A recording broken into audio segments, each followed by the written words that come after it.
повеќе души бара да се толкува и апостолот и сметам дека е пригодно време сега во неделата после сите светители или втората недела по 50 мисля да почнеме да го толкуваме и апостолот кој го читаме на литургијата. Зашто мислам дека доволно го толкувавме Евангелието, тоа никогаш не е доста, но секогаш ќе има можности повторно да се навраќаме, особено на големите празници, нема пак да говориме веројатно за апостолот. Ќе видиме како ќе биде потребата која и вие меѓу другото ја диктирате, зашто она што е потреба на народот треба да го обслужи епископот и свештениците. Денеска го читавме апостолот од посланието на апостол Павле до Римјаните, кое почнува слава и чест на секого што прави добро, прво на јудеец, а после на елит. Што значи ако ќе го земи човек во предвид, зошто прво на јудеец, а после на елит? Тоа значи, браќа и сестри, денеска може би случно се сабајле, Америка ги бомбардира тие подземни складишта на атомска енергија која ја имаше Иран. И зошто ќе рече човек го помага Израел? И зошто толку прогледува низ прсти скоро целиот свет на оние катастрофи кои се прават во Газа? Никој не може да ги оправда тие катастрофи и не може да реши дека така треба, зашто токму евреите го доживеа геноцидот во Втората светска војна. А ова нималку не е различно од геноцид што се прави во Газа.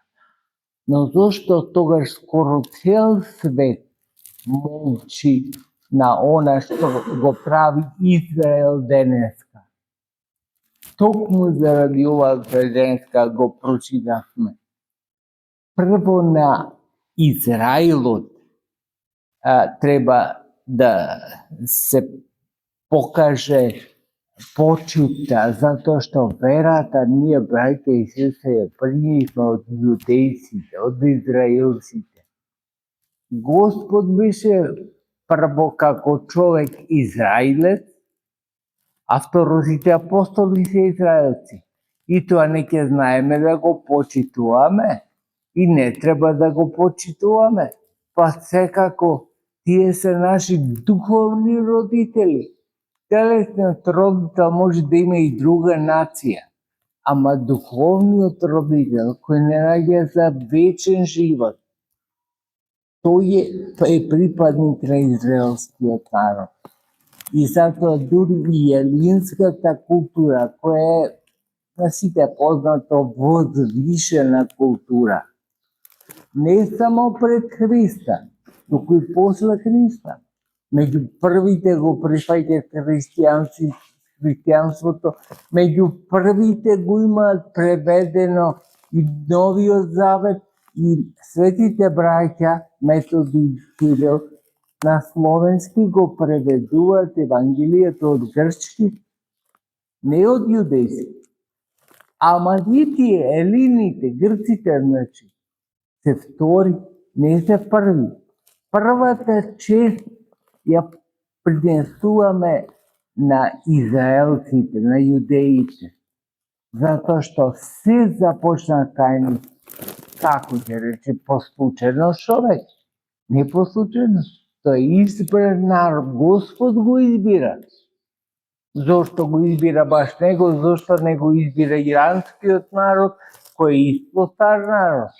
Зошто не избира некој друг, египтјаните, да речеме, кои се може би уште постар? Туку го избира израелскиот народ. Има причина зошто Господ го прави, а ние само треба да го почитуваме. Затоа го почитува и апостол Павле, кога вели тука дека слава и чест на секого, ама прво на евреите, а после на елините. Од елините, колку да ни изгледа кај нас дека се во православието први, во целата смисла на верата се втори. Не се први, затоа што први се израелците, јудеите.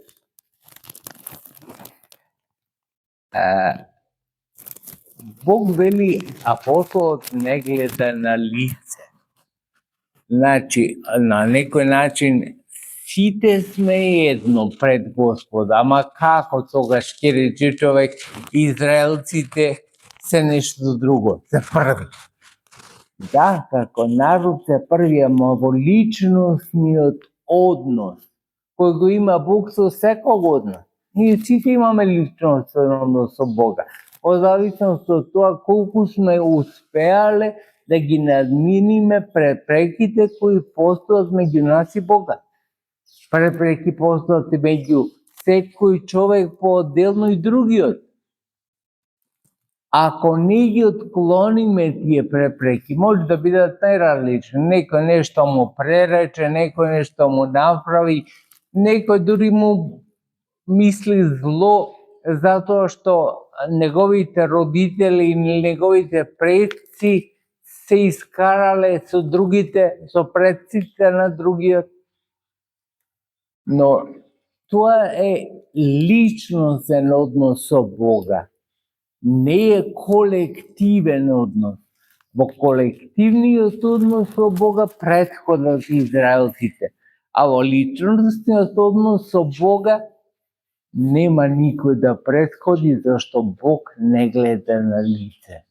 Значи, што значи тоа не гледа на лице? Не е пристрасен. Овој ми е брат или братучет и ќе бидам помилости со него, а оној другиот кој ми е комшија или не знам сограѓанин, со него ќе бидам построг. Не, Господ така не гледа. Пред Бога сме сите исто. Исто во смисла, за нас дури е скоро неможно да разбереме како е можно сите исто да бидеме. Зашто ние сме пристрасни луѓето. Некој нешто да може да ни направи, вие знаете, сега модерно велат, модерно секој било така, ама сега модерно е да се потплати некој. Корупција, колку често го употребува зборот корупција. Некој ќе потплати, нормално дека овој другиот е должник него. Ама кај Бога нема така.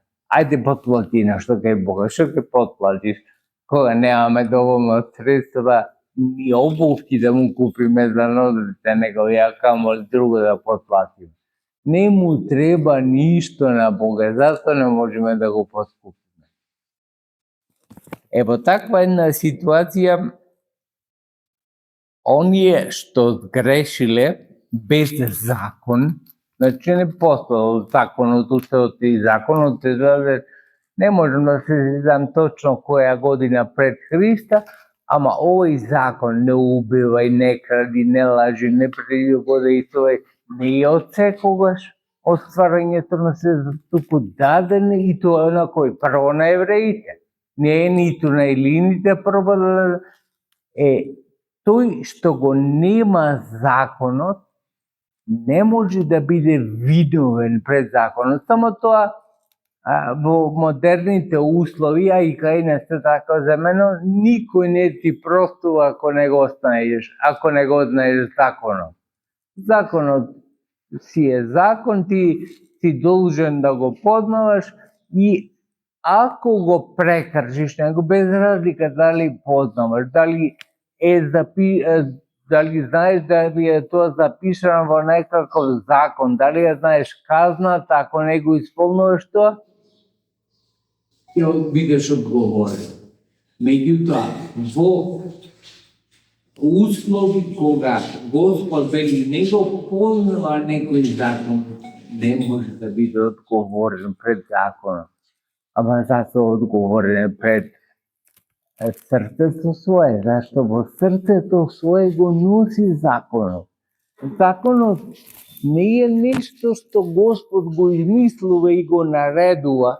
Еве, од сега вака ќе правите од оваа година, ова е закон. Како сега што ги носела во собранието закони. Не, туку Господ уште кога го ствараше човекот, предвиде за што е способен, за кој диапазон. И затоа е вграден законот во срцето него. И срцето не мора да се свати како биолошки орган. Од секогаш сваќале луѓето дека е најважно срцето, за да може да постои живот во човекот. Ќе престане работа на срцето, ќе престане да живее и човекот. Затоа се вели дека тој закон е запишан во срцето на човек. Сега ќе ме кажи човек како е запишан. Како е запишано, јас ќе одговорам со прашање, како е запишана ДНК-та на човек.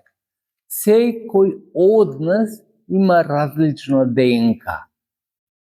Тоа значи е запишана ДНК-та во човекот. Дали на сличен начин или малку поинаков начин, не можам да ви кажам, затоа што не е. Ама запишан е законот во човекот. Тука се оказава во срцето на човекот. Запишан во човекот и никој не може да каже тоа што и не зна Божните. Значи, кој не го знаа тој закон, се прилагодливи на заповестите од тој закон. Тоа е многу важно да го знаеме, да го познаваме дека иако не сме го читале тој јудејски закон кој Господ му даде на Мојсеја, имаме закон во срцето кој е сличен многу на законот кој Господ му даде на Мојсеја. И тој не упатува, и тој ни дава насока каде и како да се движиме. Затоа, браќи и сестри, имајќи такви наставници, кои ни покажуваат мислата на животот, зашто овај закон не е закон за да не суди некого, туку да не суди Господ послушен, туку закон за да не упати кон посовршен начин на живот. Тој закон го прифаќаме, го примаме и од него произлегува нашата вера. Ние веруваме во 10 Божји заповеди. Тоа е сршта на законот. Има и други места во Стариот Завет што се вика закон, ама сршта на законот е 10 Божји заповеди. Кој ги исполнува 10 Божји заповеди, подречено, не можеш да тргниш на патот на духовноста бидејќи исполнуваш 10 Божји заповеди. Кој што ти вреди да се посовршуваш во смирението ако убиваш? Убиваш и смирен си. Како тоа може? Или прељубедствуваш, или правиш некои други злодела, а во суштина мислиш дека живееш духовен живот. Затоа потребно браќи и сестри да се учиме да ги исполнуваме прво Божите заповеди, кои се заповеди на законот. Затоа што писник не може да направиме ни добар почеток за се што е добро во црквата. Господ нека ви даде сили и благодат да ги исполнувате заповедите Божји, законот Божји, кој е наменет преку евреите да дојде до нас. И тоа да знаеме секогаш да го почитуваме и секогаш да го држиме во помислите, во скриеното место на срцето, дека без евреите, кои се избран народ, не можеше да ни дојде возвишена за наука, за спасение на сите нас. Милоста Божја да биде на вас.